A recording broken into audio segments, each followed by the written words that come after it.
Sasakawa Africa Association presents an interview with Dr Akin Adesina, President, the African Development Bank Group, AfDB. This interview series is part of the SAA Nigeria History Book by Professor M.K. Othman for Sasakawa Africa Association, Nigeria.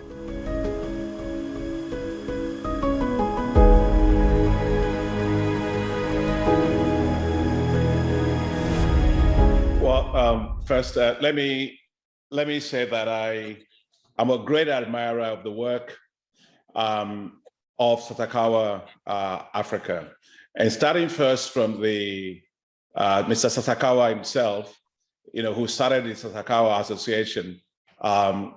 Sasakawa was a man who had a lot of confidence in the power of technology to transform the lives of smallholder farmers around the world. And I feel tremendously excited always to see that he put his money and his heart in Africa, because he believed that African farmers deserve to have the best of technologies to raise their productivity and improve their livelihoods. And of course, my great mentor, the late Nobel Peace Prize winner, Dr. Norman Borlaug, and him worked very, very closely together. So when I think of Sasakawa, I always think about scoring goals together with Sasakawa, and I will contextualize that. When I in 2006, that was before I even became minister, I was taking a walk on Fifth Avenue in New York, going to Rockefeller Foundation, as I was planning to do the Africa Fertilizer Summit, you will remember, in 2006. And Dr. Borlaug, said to me, Akin, do you play soccer? And I said, yes, sir, I play soccer. He said, do you know that in soccer, you will not know you can win unless you score your first goal? And I said, yes. He said, so go to Africa and score the first goal for agriculture. Then Africa will believe that it can feed itself in agriculture. So obviously that is what guides me in what I do. And so when I became Minister of Agriculture in Nigeria, that was always in my mind. How can we score goals on agriculture for millions of people in Nigeria? And obviously, if you want to score goals, you have to work with institutions who know farmers, who works with farmers, who understands their challenges, their issues, and who have the capacity to help you to deliver technologies to them. Because at the end of the day, it's technology that makes a difference. And so the first thing that I actually did before we signed that MOU was to set up a department of extension at the ministry as a full department. Before that, it wasn't, because I felt that extension was marginalized by the agricultural system in Nigeria. So I set up a full agricultural extension department there. And of course, I didn't have to think twice who to work with, and that is the Sasakawa Africa Association. And I would say to you, I worked in the CGIAR for many, many years, more than 10 years. In every country that I worked in, Sasakawa had been the key pipeline in getting technologies to farmers. I was in Mali with ICRISAT from 1989 to 1990. And a lot of the work that I saw with maize technologies there were actually done by Sasakawa Global 2000 and Sasakawa Africa Association. I went also to Nigeria and I looked when I was at IITA. A lot of the work that you see in northern Nigeria, getting technologies to farmers, and you are a big part of it yourself, Professor, we're at Ahmadu Bello University, in terms of getting technologies to farmers, whether it is maize, whether it is rice, whether it is cotton, whether it is soybean. A lot of that transformation that you found in northern Nigeria was because of the great work of Sasakawa Global 2000. And of course, we signed that memorandum of understanding because I wanted Sasakawa to help us to do trials, get the best genetics to farmers. So Sasakawa was then in charge of, we were in 6 states together with Sasakawa when I was minister.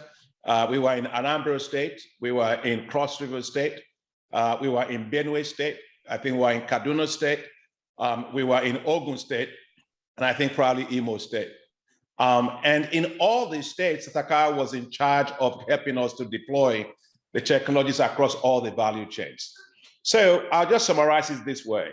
If you want to succeed, work with those who know how to make things happen and succeed. That's what Sasakawa does. And secondly, it's the fact that Sasakawa thing, as far as I'm concerned, the way I can describe it is leave no farmer behind. And Sasakawa helped us to make sure that we were able to get every farmer, regardless of their location, to get access to the best performing technologies. And as you said, Professor, in my term as minister, we were able to, help to produce 21 million metric tons of food. We reached over 15 million farmers with great technology. So we couldn't have done that without the support of Sasakawa Africa Association, working with us on the ground, being close to the farmers, working the value chains, and helping us to strengthen, in particular, the agricultural value chains. We even created, when I was minister, an extension value chain, agricultural extension value chain, for which Sasakawa worked very closely with the Department of Extension. So we scored a lot of goals, but I had good players, and Sasakawa was one of the good players that we worked with.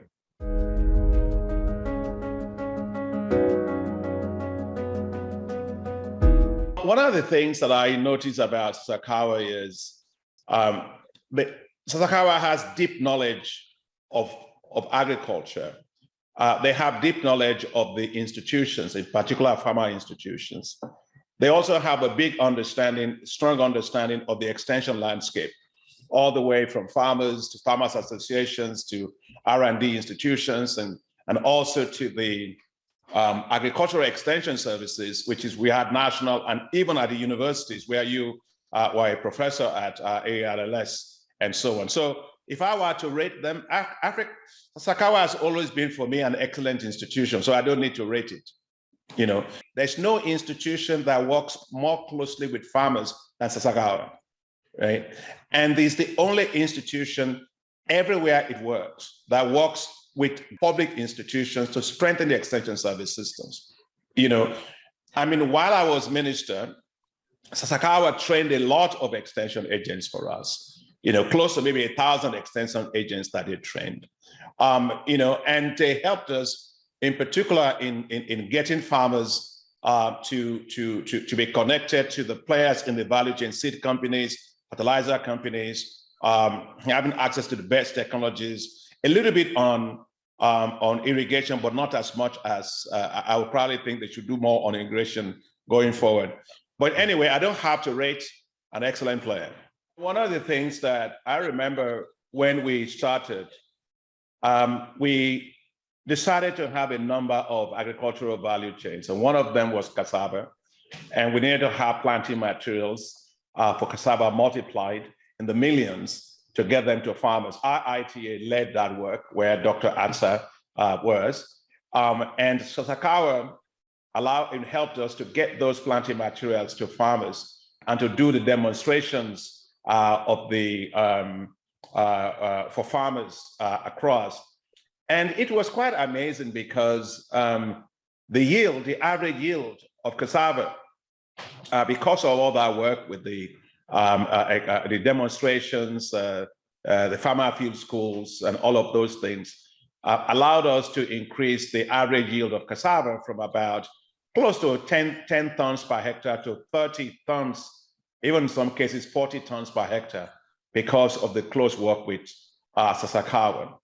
The other one that I mentioned to you earlier, where Sasakawa is always well known, is maize, because Sasakawa has done a lot of work on maize, getting crop genetics to farmers, looking at agronomic practices for maize, and also storage issues for maize.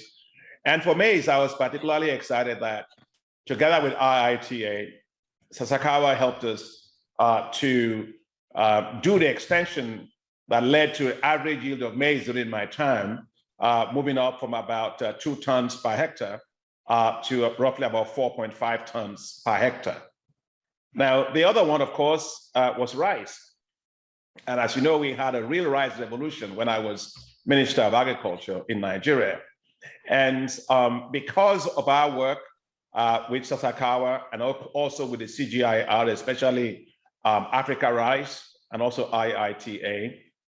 The average yield as well of rice went up from about 2.5 tons to roughly about 5 tons per hectare. One more thing I should mention also was wheat, because Sasakawa helped us together with the Lake Chad Research Institute when we introduced 2 new lines of wheat to Nigeria. One of them, these are the heat-tolerant wheat varieties. One of them was Antilla Ganantilla, and the second one was Norman Borlaug. And Sasakawa worked very closely with Dr. Labanji, who was then my director at the Lake Chad Research Institute, as we actually demonstrated these technologies. But I'll close with one thing. It's something to know science. It's something to know technology. It's a different thing to have the heart to do the work. This interview series is part of the SAE Nigeria History Book by Professor M.K. Uthman for Sasakawa Africa Association, Nigeria.